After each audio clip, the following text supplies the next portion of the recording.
Salut à tous les amis, on est de retour pour une toute nouvelle interview face to face. Et j'ai avec moi ce soir un pensionnaire du groupe A de la classe A5 même pour être tout à fait précis, quatrième justement du dernier Challenge Open A5. Il s'agit d'Abel Saoui. Salut Abel. Salut Pierre. Bon, merci à toi d'être à nos côtés. Abel, tu n'étais jamais venu dans une de mes émissions. Donc écoute, c'est l'occasion de rattraper le coup avec cette petite interview. On va revenir justement sur ta saison 2020. Alors, ma première question, Abel, eu égard à la situation actuelle qu'on vit là en France actuellement, comment ça va pour toi? Pas de cas de Covid-19 ou autre dans ton entourage? Tout va bien de ce côté-là? Non, non, ça va. Bah, disons, moi, je l'avais attrapé l'année dernière au rallye de Meuse, là, chez Guy là. Donc, j'ai été malade 4 jours et depuis, bah, je suis en bonne santé, ça va très bien, quoi. Tu l'avais eu, alors du coup c'est bon, t'es immunisé, hein, Ouais, on en peut dire ça principe, comme ça. quasiment, ouais. Ouais. Bon, bah, écoute, on te le souhaite en tout cas. On espère que ça va pas trop durer. Alors, écoute, on était là ce soir effectivement pour reparler de ta saison 2020. Cette saison, bon, on le sait, on va pas revenir éternellement là-dessus. Elle a été très particulière parce qu'elle a été raccourcie. Elle a démarré au Mont d'Or. Et toi, tu es arrivé au Mont d'Or justement avec une voiture que tu avais eu l'occasion de découvrir en fin de saison dernière. Pourtant, c'était la première fois que tu venais au Mont d'Or avec cette Seat Leon Super Copa MK3, hein, c'est bien ça. Non, non, en fait, j'avais roulé avec en 2018. Pour moi, tu vois, je ne savais même pas. Je l'apprends, tu vois, on fait bien de faire des interviews, hein. On Mm, fait bien de faire des interviews. ouais. Bon, et du coup, tu étais dans quel état d'esprit, toi, au démarrage de cette saison? Bah, disons que comme ça démarrait par le Mont d'Or, c'est une course que j'aimais pas trop. Mais cette année, comme j'ai pu venir assez tôt, j'ai pu reconnaître, donc j'ai vraiment bien aimé. Bon, pour dire, c'est anecdotique, mais j'ai amélioré mon temps de 8 secondes. Hein, je voulais être en dessous des 3 minutes, je suis arrivé. Et il faut savoir, comme dit, hein, j'ai déjà dit plusieurs fois, c'est une auto qu'on me prête gracieusement. Voilà, donc je roule, voilà, je la pilote pas, je fais attention. C'est cool, hein, pour le coup, d'avoir réalisé des temps comme ça. Alors, justement, cette année, effectivement, tu as profité aussi de la saison un petit peu particulière pour t'engager notamment sur deuxième division. Du coup, avec tes résultats du Mont d'Or, ça faisait une belle opération également, hein, on peut le dire. Ah oui, donc au Mont d'Or, bah, j'étais surpris, j'ai gagné les deux courses en deuxième div, quoi. Voilà, donc à Turckheim, j'ai fait deux derrière Geoffroy Bouin, super mec, super sympa. Donc ça m'a pas trop dérangé. Et puis à Bagnoles, je pensais être mieux. En fait, j'ai Dominique Prat qui m'a prêté des super pneus quasiment neuf. J'avais misé sur la pluie, j'avais pas d'autres pneus. Et ce qui fait que bah, j'ai loupé ma course du samedi et dimanche. Et du coup, je me retrouve trois. Mais bon, comme devant ces deux potes, Pierre et puis Geoffroy, ça me dérange pas. Et le bon esprit de la course de côte. On va reparler justement de ces deux autres épreuves. Au Mont d'Or, on précisera qu'effectivement, tu gagnais du coup en deuxième div. Alors, on arrive après à Turckheim. Turckheim, en l'occurrence, l'année dernière, tu avais pu rouler avec la Seat sur cette course. Bon, c'est un peu chez toi. On peut dire que c'est chez toi ou pas, Turckheim? Ouais. Ouais, quasiment, quasiment. Mais comme dit, moi, je préfère les courses lointaines pour le dépaysement, le décor, tout ça. Voilà. Ok, bon, c'est original aussi, voilà, de préférer faire de la route. On sait que certains aiment bien rouler en local. Alors, raconte-nous un petit peu ton week-end de Turckheim. Tu nous en parlais justement à l'instant où il y avait de la concurrence avec notamment Geoffroy Bouin. Ça s'est plutôt quand même bien passé globalement. Je pense qu'on peut dire ça comme ça. Ouais, bah, j'étais à 2 secondes de Geoffroy, donc ça me convient, hein, sur une amélioration par rapport à l'année dernière. Donc ça me va bien, quoi. Bon, après, l'auto peut aller un peu plus vite, mais comme dit, pour revenir, on n'est pas assuré, donc je fais attention.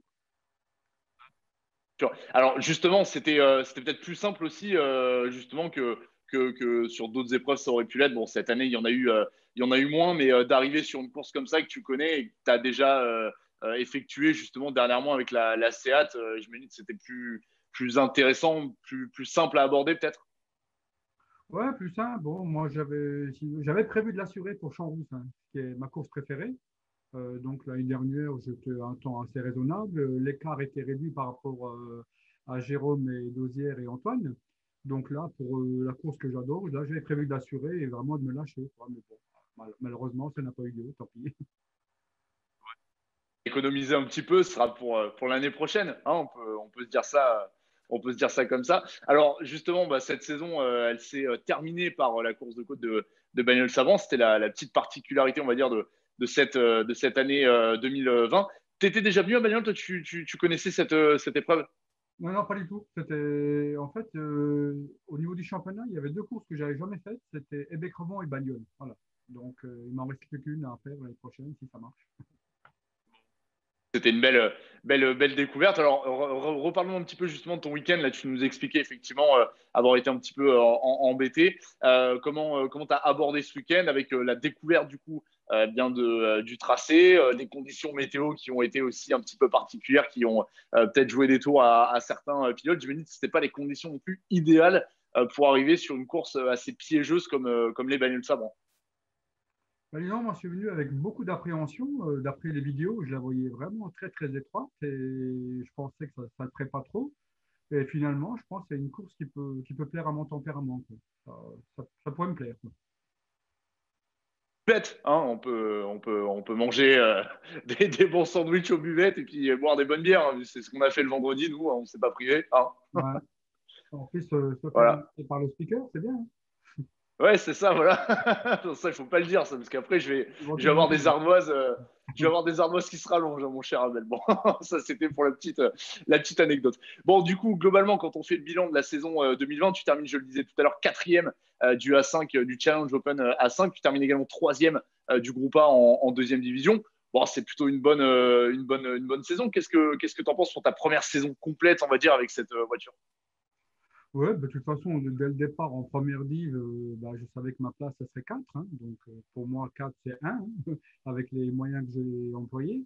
Et en deuxième div, bon, bah, vu la petite différence de prix, et puis Philippe, Ballester, qui est super sympa avec moi, j'irai, je m'inscris aux deux. Puis bon, finalement, ouais, c'était bien, quoi. Tu renouvelles éventuellement le deuxième division si les conditions le permettent en 2021. Ouais, ouais, c'est prévu, hein. C'est prévu de faire un championnat complet en deuxième div. Ah, j'espère quand même qu'un jour, ils arriveront à faire au moins 6 7 épreuves. Ça serait cool, quoi. C'était, enfin en tout cas, c'était dans la bonne voie hein, pour cette année initialement. On va voir un petit peu ce qui va se passer là pour 2021. Justement, 2021, est-ce qu'il y aura des changements pour toi d'un point de vue voiture? Tu seras au volant de la Seat, au volant d'autres choses. Tu as déjà avancé un petit peu sur les courses que tu aimerais faire? Bah, disons que la Seat, là, elle est mise en vente. Éventuellement, on serait partant, enfin, mon boss, mon pote là, qui me prête l'auto, partir en GT4 avec une Ginetta. Donc, on est à la recherche d'une Ginetta GT4, mais une G55. Donc, voilà, s'il y en a qui ont une à vendre, on est preneur.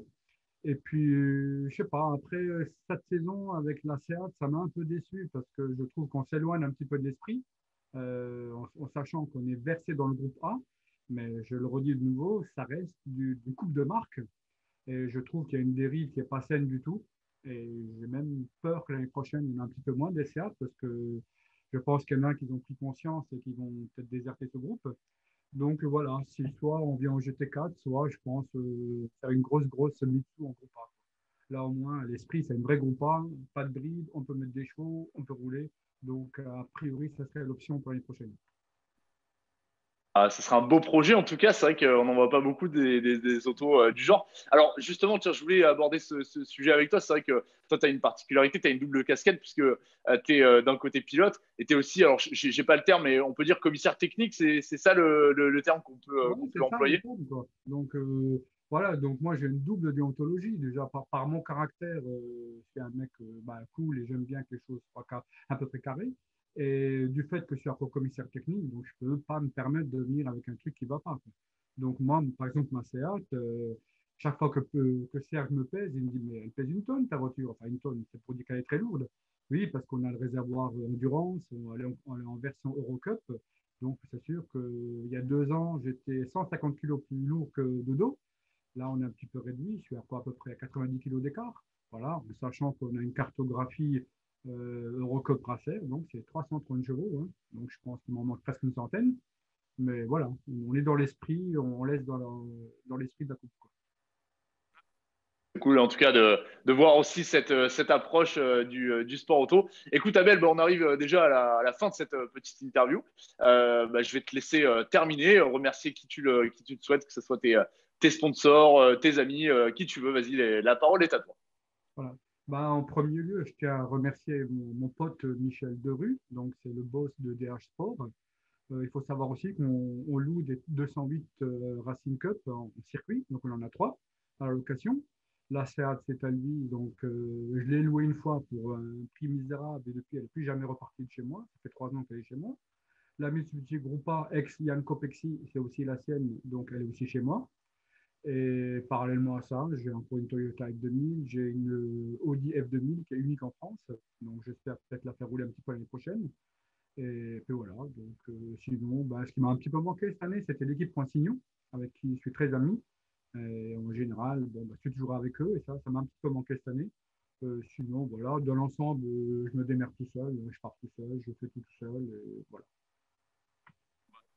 Et c'est vraiment le bel esprit. Puis on espère que la famille Poncillon, en tout cas, sera de retour en 2021. Plus on est de fous, plus on rit. Donc, ça ne pourra qu'apporter du spectacle en plus. Bah, merci beaucoup, Abel, en tout cas, d'avoir accepté cette petite interview. Et puis, on se retrouve dans les tout prochains jours pour de nouvelles interviews en face-to-face. Salut, à plus. Merci, à bientôt.